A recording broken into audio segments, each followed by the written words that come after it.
Right, so here we got the Harley-Davidson 48. It's a very cool looking Harley-Davidson, and the sign is taken from when American GIs, servicemen from Second World War, returned from Germany after 1945, 46, 47. They returned, and in 1948 most of them are back. Right, so you can see here the 1200cc Evolution engine. It's an air-cooled 1200cc 45-degree V-twin, and it's the same engine as you'll find in the whole Sporter XL range. The 48 is called XL 1200X Sportster 48. That's the full name.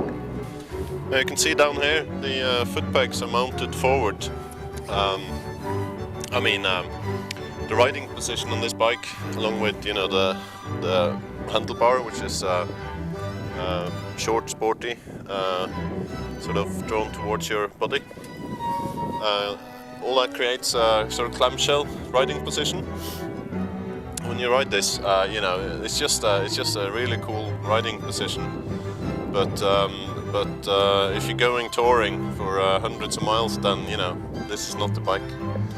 This is a bike for the city, and for a little spin Sunday ride, like quite similar to what I've done today. I've ridden the Cat and Fiddle Road, and just found a beauty spot to do this little video. And the fuel tank is 8-liter fuel tank, peanut shaped. It's tiny, but I haven't checked the full fuel range yet. But I suspect it's quite a fuel economic bike, to be honest.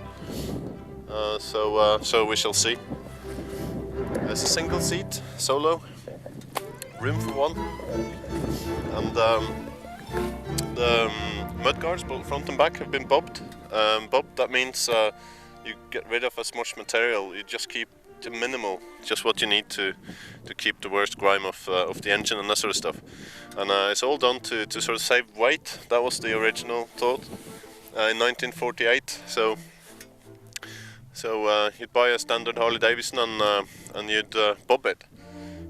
Means getting rid of any unnecessary weight, basically, to make it a little bit faster. And that front wheel is a really fat front wheel. It's same as on the Fat Bob, big twin. So it's a big old front wheel.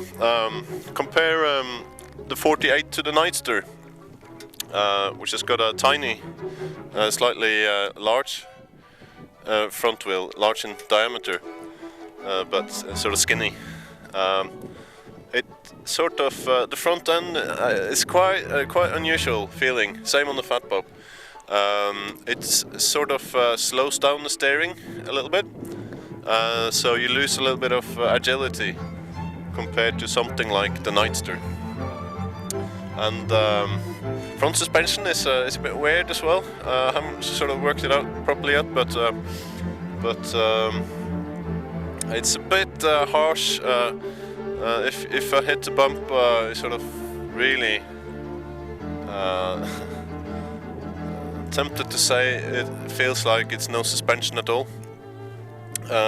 Rear suspension is really good, comfortable, really comfortable. So I'm happy with that. It's a 5-speed bike, and it's no overdrive. So. But cruising in 5th gear on 50-60 miles per hour is perfect.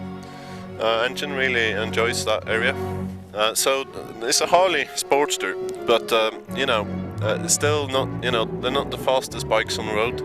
But I still love riding the Sportster 1200s because it's the engine has got a sweet spot. Harley-Davidson are renowned for doing that with the engines, creating a sweet spot exactly where you'll use the engine, every day.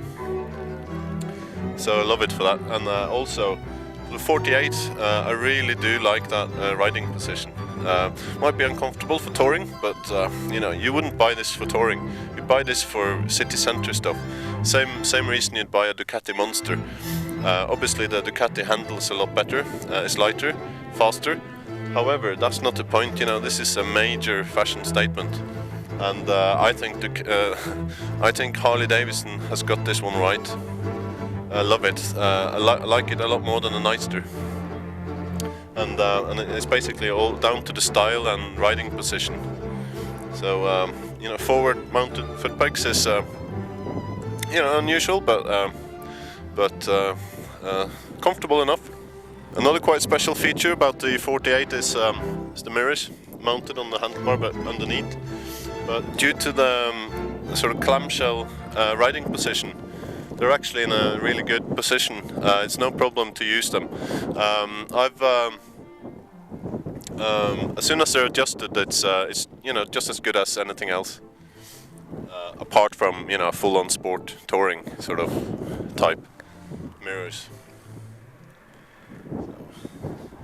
And it's starting to rain now, so I'll just fire up the bike so you can get some sound, and then I'm gonna have to go home.